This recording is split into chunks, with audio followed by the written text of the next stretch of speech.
Hello, I've been trying to dislodge an M&M from the inside of my ear. Why did I put an M&M inside my ear? Because I wanted to know what M&Ms sound like, obviously. But not every creature has the luxury of listening to M&Ms. Some creatures don't even have ears, like the humble raccoon, for example. They're adorable animals, but no ears. It's tragic. The only raccoon I've had the pleasure of meeting is a Mr. Sly Cooper, and while he never actually heard me yelling hello at him, I stalked him for long enough to learn his story from 4 brilliant video games comprised of many brilliant episodes.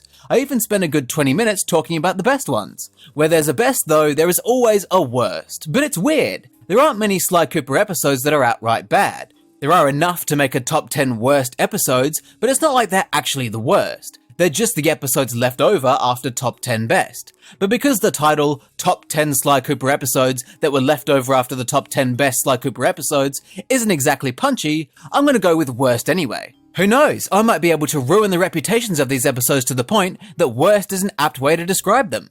Let's see how well I can do. Our intro to this list is actually the intro to the series, with the number 10 spot being Tide of Terror from Sly Cooper and the Thieves Raccoonus. Tide of Terror is an episode I quite like, but I think that's mainly due to it being my first proper experience of Sly Cooper.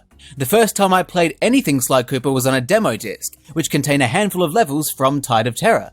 From then on, there was no hope. I was sucked into it immediately, swept away by the tide. For that reason, I'm a Tide of Terror fan.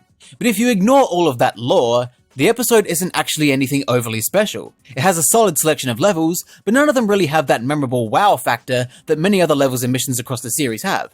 Being from Sly 1, Tide of Terror's levels are linear obstacle courses, and while they have some cool ideas, they can't really hold a candle to most of the other levels and missions in the series. The greatest Sly Cooper episodes can make you feel like you've been punched in the nose, but in a good way. Tide of Terror feels like a half-hearted pat on the back in comparison. None of that made sense, but I know what I mean. It doesn't really have that oomph. Tide of Terror also suffers from having a fairly weak antagonist. Riley is by far not the worst villain in the series, but it is really hard to care. And his boss fight doesn't do him any favors. Oh no, this frog wearing a hat is trying to squash me. Whatever shall I do? If Riley had used some of his technical genius to design a good boss fight, maybe he wouldn't have felt like such a wet fart of a villain. The episode's presentation does sort of make up for Riley's shortcomings a bit, with a very moody atmosphere that really suits the game's general sneakiness, but it's also not the best presented episode either, and by far. Tide of Terror is an overall decent episode that isn't especially bad at anything, but because it also doesn't excel in anything, it's hard to deny that it falls a little flat. It's very middling, hence taking the number 10 spot. Staying with the first game, our number 9 spot goes to Vicious Voodoo from Sly Cooper and the Thieves Raccoonus. Vicious Voodoo is in a very similar boat to Tide of Terror in that they have very similar strengths and weaknesses. Meaning they don't really have any particular strengths or weaknesses. This episode doesn't get the boost from being the first one in the game, so the magic of Sly Cooper has waned a bit by this point, but it does replace that magic with a bit of necromancy performed by the mystical mystic Ms. Ruby. A necromancer crocodile planning to raise an undead army to conquer Mexico makes for a much better villain than a hat-wearing frog who is bored shitless. The spooky undead atmosphere of the swamp really helps this episode, but the swamp part of the swamp does not. It's a really gross location. I get that that's the point of it, that's what a swamp is. They don't call it swamp ass because it's clean and pretty, they call it swamp ass because it's musky and foul, just like the swamp in Vicious Voodoo. It's not a nice location, and it's very dark and almost monochromatic with all the green. Again, that's the point, but that doesn't make it good. Think of it like a concentration camp. The point of it is to enact a brutal ethnic cleansing. That's the point, and it fulfills that point. But that doesn't make it a good thing. It's the same with this swamp. It's meant to look disgusting, and it is disgusting, but that doesn't make it good. Vicious Voodoo is also similar to Tide of Terror in the sense that the levels are decent, but generally unremarkable. None of them really stand out and leave a lasting impact on your brain, and this is true to a greater extent than in Tide of Terror. Vicious Voodoo also suffers because it's sandwiched between 2 fantastic episodes, Sunset Snake Eyes and Fire in the Sky, making it all the more obvious how much lesser of an episode it is. Vicious Voodoo could be a lot worse, but it could be a hell of a lot better. At number 8, we have the 8th episode from its game, Anatomy for Disaster from Sly 2 Band of Thieves. Anatomy for Disaster is, far and away, the worst episode in Sly 2. When I was coming up with this list, thinking about where I was going to put what, I was going through the episodes in my head, and I remember thinking, you know what? I don't think Sly 2 has any bad episodes. And I listed them thinking, yeah, this game has it all figured out. Oh, right. Anatomy for Disaster. Never mind. To be honest, being the worst episode in Sly 2 isn't exactly an insult, because it's a solid game all the way through, and Anatomy for Disaster is by no means terrible, but it is the biggest disaster of the Sly 2 episodes. Gameplay-wise, it's fine. The missions are decent. This episode's shortcomings are found in every other aspect. The airship is not the best location. I mean, it looks cool, but when you compare it to literally every other episode in the game, it easily has the least amount of charm and personality. It's clearly the most boring setting. But the main reason I dislike Anatomy for Disaster is the story. This episode has one of the biggest plot fumbles in narrative history. The idea is that Arpeggio, leader of the Claw Gang, has collected all of the Clockwork parts and plans to become reborn as Clockwork because he's an insecure little bitch. The twist is that Neela betrays him right at the end and combines with Clockwork herself, becoming Clockla, a villain that makes Riley the Frog look like Sephiroth. It's so stupid. Why would they write it like that? It should have been the other way around. Neela had already been betraying people left and right. It would have made more sense for her to be doing all of this for Arpeggio for some kind of personal gain, only for Arpeggio to give her a taste of her own medicine and betray her instead. Not only would that have made Arpeggio an actual character of importance, it would have also set Neela up for some kind of last-minute redemption. Or even just having the airship explode for no reason, suddenly killing everyone, would have been a better narrative for this episode. I usually don't care about the stories of platformers this much, but the story of Anatomy for Disaster really pisses me off. And that, combined with the fact that the rest of the episode isn't even that good by Sly 2 standards anyway, makes it more than deserving of the number 8 spot. For number 7, I'm going to go with Rumble Down Under from Sly 3 Honor Among Thieves. Rumble Down Under is an episode I really want to like because it has some really great qualities. It's got a fantastic location. Obviously, I have a natural affinity towards it because it's based in Australia. I too am based in Australia. And while I'm not in the middle of buttfuck nowhere like this episode is, I'm at least on the same continent, which is something I never get to claim when talking about games. But it's a shame that Rumble Down Under had to turn out the way it did. It's not all bad, there are some really iconic missions. Lemon Rage is a fantastic one, as are the platforming sections in the caves, and the Guru is probably the best of Sly 3's bullshit gimmicks. But it's the rest of Sly 3's bullshit gimmicks that ruin this episode.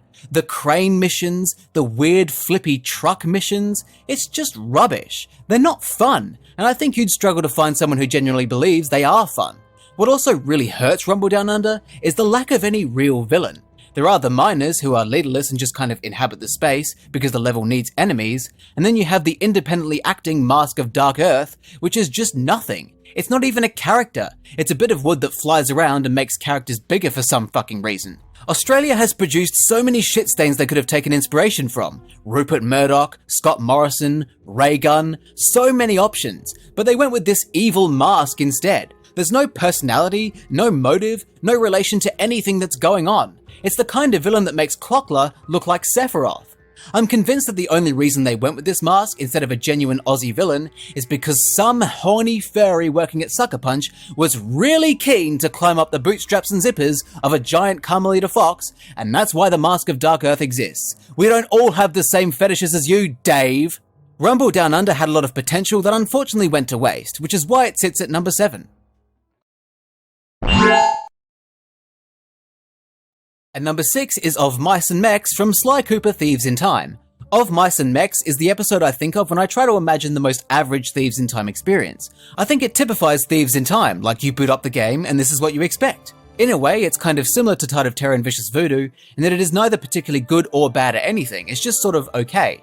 That, in turn, makes it fairly forgettable as an episode. The setting is nice and charming enough, medieval England is always a good shout in a time travel game, but it doesn't really feel as fun or iconic when you explore it as something like Paris or Venice. The missions aren't actually too bad, the circus tent mission was a lot of fun, as was the fight against the robot dragon thing, but everything else about the episode just kind of fades into the background and blends together in a vague, blurry mush of what even was that?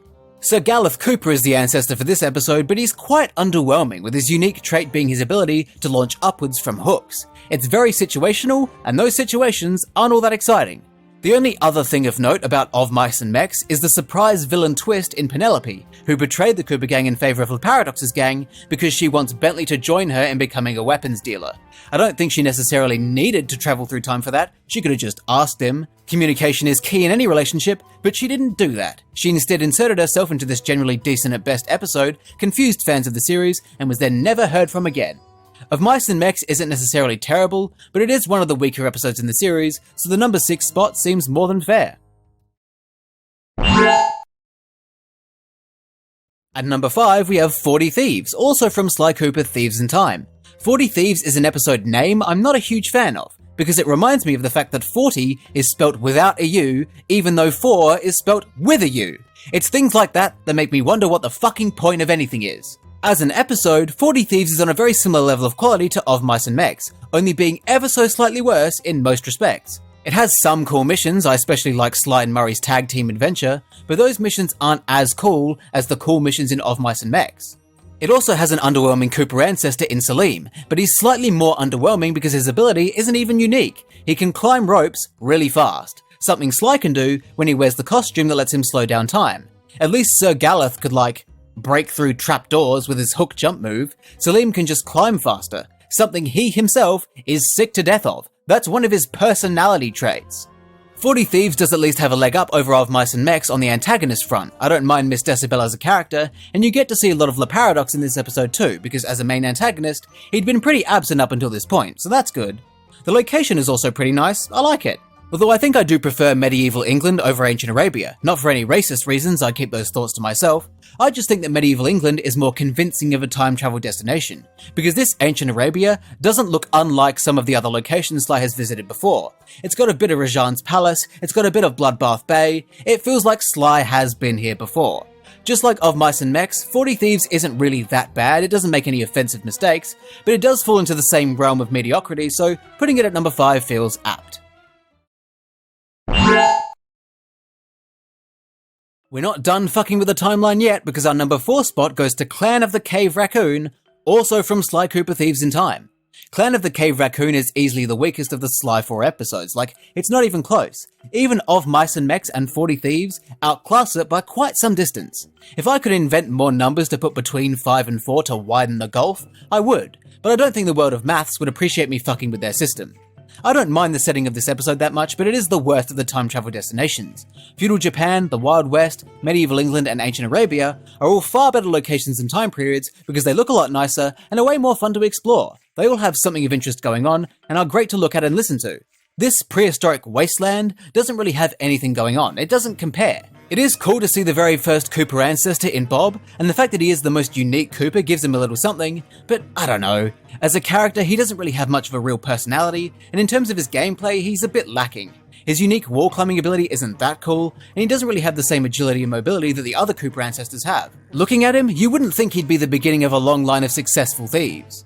The Grizz isn't the worst antagonist I've ever seen, but I've certainly seen better, and this episode's missions, I'm struggling to even remember them. The episode as a whole is quite the lackluster, forgettable experience. What hurts it even more is the fact that it comes directly after Go West Young Raccoon, an absolutely incredible episode, one of the best in the series. That shift from Go West Young Raccoon to Clan of the Cave Raccoon also blatantly exposes Sly 4's lucky chain of coincidences approach to storytelling that I don't really like. It's really hard to come up with anything that this episode actually does well, so I reckon number 4 is a fair spot for it. Our bronze medalist is Dead Men Tell No Tales from Sly 3 Honor Among Thieves. Dead Men Tell No Tales is a very fitting name, because if I were a dead man, I wouldn't be able to tell you tales about how shit this episode is. I just can't even begin to fathom what they were thinking with this episode. It is Sly 3's fuckery at its finest. It's unbelievably gimmicky from start to finish. There's no rest, no downtime where you get to play some Sly Cooper. It's just bullshit from beginning to end. For the first half, you're playing dress up, driving RC cars, guiding a blind mouse, and fucking around in boats, until all of a sudden, the game becomes Sid Meier's Pirates, with sailing the open seas, pirate ship battles, treasure hunts. What the hell is going on? Dead Men Tell No Tales couldn't be any further removed from Sly Cooper if it tried. What part of this episode is faithful to this series? It has none of the qualities that a Sly Cooper episode should have. I honestly reckon if you just change the character models to generic characters, no one, and I mean no one, would be able to tell that this was Sly Cooper. It's so distracted, and the things it gets distracted with are complete rubbish. None of these gimmicks are fun, and come nowhere close to being better than standard Sly gameplay. So why do it? It feels like the developers got bored of making Sly Cooper and yearned to make a different kind of game, and it manifested into this hodgepodge of bullshit. The only good things that Dead Men Tell No Tales has to offer are a solid villain in Captain LaFouille and a decent setting. That's it. Dead Men Tell No Tales has nothing else to offer, and it's frankly lucky to have only been at number 3. Following on from Dead Men Tell No Tales at number 2 is the episode that follows on from Dead Men Tell No Tales, Honor Among Thieves from Sly 3, Honor Among Thieves. Honor Among Thieves is the big finale of Sly 3. Everything that occurred in that game was building to this. All of that time spent defeating evildoers and recruiting new gang members was all for this epic final heist. Which is why it's such a shame that it sucks shit. How can this be considered a great finale when it reminds you of everything that was bad about Sly 3? Sly 3's biggest weakness is its overabundance of bullshit alternate gameplay styles. There are so many vehicles and gimmicks and alternate playable characters, and pretty much all of them suck. Honor Among Thieves is a compilation of those vehicles and gimmicks and alternate gameplay styles, and pretty much all of them suck. It's just not at all representative of what Sly Cooper is all about. The main antagonist, Dr. M, is wank because he's only relevant for this episode and doesn't have a lot of time to make a decent impression. The only good quality this episode has is the bit where Sly actually traverses the vault because it involves platforming. You know, the thing that platformers are supposed to have. That bit is cool, but it doesn't cancel out all of the crap that came before it. Honor Among Thieves is a pretty piss-weak send-off for Sly 3, a troubled game that didn't really know what it wanted to do. That confusion led to this finale being a rubbish episode. But it's not the worst in the series. This is the point where I'd normally do an honourable mentions, just like I did in top 10 best Sly Cooper episodes. There's only a slight problem. With all of the episodes I've talked about in both lists, and the number 1 worst still yet to come, there's only one episode remaining across the whole series available for an honourable mention, and that's The Predator Awakes from Sly 2 Band of Thieves. The Predator Awakes kind of has to go here by default because it wasn't good enough to be among the best, but wasn't bad enough to be among the worst. I don't think it's bad at all, I quite like it. It's got a fun setting and missions, I have no complaints. It's just literally the only option left for an honourable mention, so yeah. Sorry The Predator Awakes, you're being unfairly and unjustly grouped in with the worst. Those who have been keeping track of which episodes have appeared in both lists will have already figured out that the number 1 spot and the winner of the title of Worst Sly Cooper Episode is The Cold Heart of Hate from Sly Cooper and the Thievius Raccoonus. The Cold Heart of Hate is the perfect name for this episode, because I do feel a bit of cold hatred for it. Like Honor Among Thieves, The Cold Heart of Hate is the finale of its respective game, that being Sly 1. And the way they approach this finale is, similarly, terrible. It just goes against the whole point of the game. Sly 1 and its story revolves around the Thievius Raccoonus. The game has been a slow build-up of Sly taking the fight to the Fiendish Five and reclaiming the pages from them, learning the techniques of his ancestors and protecting the Cooper name and legacy from being wiped out by Clockwork. And then, when he gets to the finale and is prepared to fight the evil cyborg owl responsible for intergenerational torment, he barely gets to use what he's learned. Instead of putting all of Sly's newfound abilities to the test, The Cold Heart of Hate spends most of its run throwing random vehicle and turret crap at you. Aside from a few brief moments of actual Sly Cooper gameplay, this episode is full of stuff that any player would rather not do.